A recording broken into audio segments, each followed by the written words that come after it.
Medina Medina मोमिनों की गुनगुना है दीदार मदीना आशिकों की तमन्ना है बलगल उला बिकमालिही कशफत तुजा बिजमालिही हसनत जमीअ खसालिही।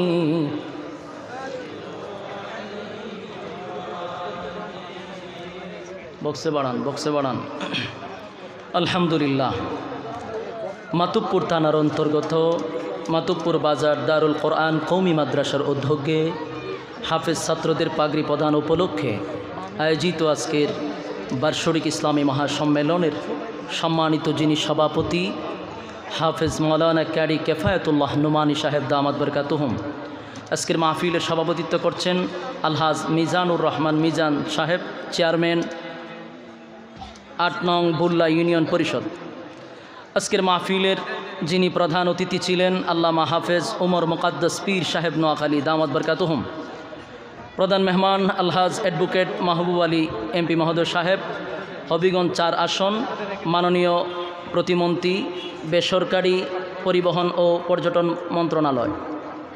আজকের মাহফিলের যিনি সার্বিক ব্যবস্থাপনায় আলহাজ আতিকুর রহমান আতিক চেয়ারম্যান সাহেব, দিগার হজরত উলামায়ে কেরাম, উপস্থিত তরুণ যুবক ভাইরা, মুরব্বিয়ানে আজম, আওয়াজ যতটুকু দূরে যায় অবস্থানরত পর্দানিশী মা ও বোনেরা, সকলকে আমার অন্তরস্থল থেকে জ্ঞাপন করছি মোবারক সবটুকুন শুকরিয়া আল্লাহ সুবহান মহিয়ান গরিয়ান সর্বশক্তিমান আল্লাহ পাকের জন্য, যিনি অত্যন্ত দয়ামায়া করে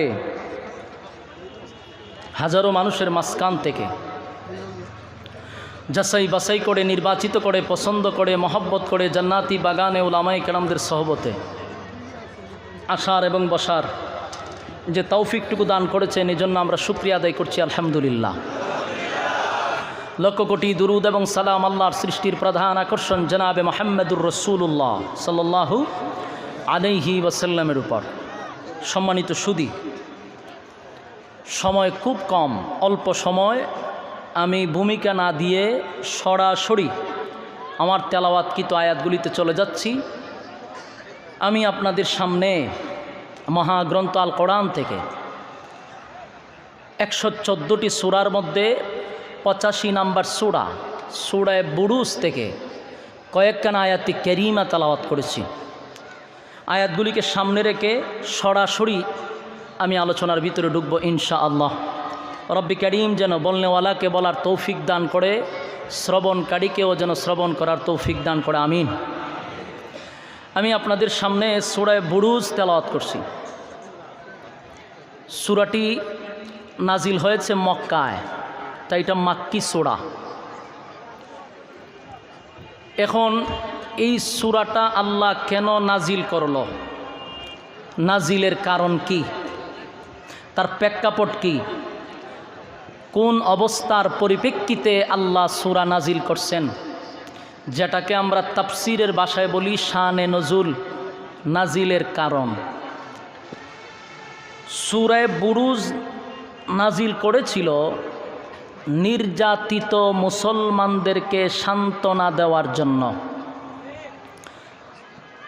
নির্যাতিত মুসলমানদেরকে আল্লাহ সান্ত্বনা দেওয়ার জন্য সূরায়ে বুরুজ আল্লাহ নাজিল করেছিল। প্রশ্ন হলো, সূরায়ে বুরুজের ভিতরে কি এমন আছে যেই কথার দ্বারায় আল্লাহ নির্যাতিত মুসলমানদেরকে সান্ত্বনা দিল? প্রথম কথা হলো, কারা নির্যাতিত? রাসূল আরবি সাল্লাল্লাহু আলাইহি ওয়াসাল্লাম যখন ওনার পূর্ণ 40 বছর পূর্ণ হওয়ার পরে, নবুয়ত পাওয়ার পরেই লা ইলাহা ইল্লাল্লাহর দাওয়াত যখন মানুষের কান পর্যন্ত পৌঁছায়া দিতে লাগলেন, গোটা মক্কার মানুষ তখন রাসূলের বিরুদ্ধে চলে গেল। তারপরে মক্কার যারা সুপার পাওয়ার ছিল, আবু জাহেল, আবুল আহাব, উতবা, সায়েবা, সবাই রাসূলকে বাধা দিতে লাগলো যে আপনি নতুন করে সমাজের মধ্যে পাটল সৃষ্টি করবেন না। আমরা তো আগের থেকেই খুদা মেনে আসতেছি, আমাদের খুদা আছে। কিন্তু রাসূল বলেন, আপনারা যে খুদা মানেন, এই খুদা তো নিজের হাতের বানানো, এগুলা তো সব হলো সৃষ্টি। আর আমি যার দাওয়াত দিচ্ছি উনি হলেন স্রষ্টা। আপনারা গোলামি করতেছেন সৃষ্টির, নিজের হাতের বানাইয়া তাদের কাছে আপনারা চাচ্ছেন। আর আমি আপনাদেরকে স্রষ্টার গোলামির মেসেজ দিচ্ছি। তো আজকের থেকে গাছের পূজা, মাছের পূজা, সূর্যের পূজা, চন্দ্রের পূজা, মূর্তির পূজা, পাথরের পূজা, এগুলো চলবে না। একমাত্র গোলামি চলবে আল্লাহর। মক্কার মানুষ রাসূলের বিরুদ্ধে চলে গেল। রাসূলের পক্ষে বলতে তখন কেউ ছিল না। যারা সারা জীবন রাসূলকে আল আমিন বলল, তারাই একটা সময় রাসূলের বিরুদ্ধে দাঁড়িয়ে গেল। কিসের কারণে?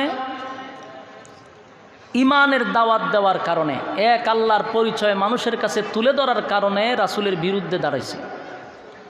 এই ব্যাপারে রাসূলের চাচার কাছে বহুবার বিচার দিছে, এর সুষ্ঠু বিচার পায় নাই। রাসূল বলছেন, যেই কাজ দিয়ে আল্লাহ আমারে পাঠাইছে এই কাজের থেকে চুল পরিমাণ আমি পিছপা হব না। তখন তারা রাসূলকে বাধা দিতে যখন পারল না, তখন যারা ইসলামের প্রথম দিক দিয়া কালেমা পড়া শুরু করছে, অধিকাংশ মানুষগুলা ছিল গরিব, কৃতদাস, গোলাম। তাদেরকে কারণে অকারণে নির্যাতন শুরু করছে। নির্যাতন, এত নির্যাতন, বর্বরের যুগ, জাহিলিয়তের যুগ, নির্যাতন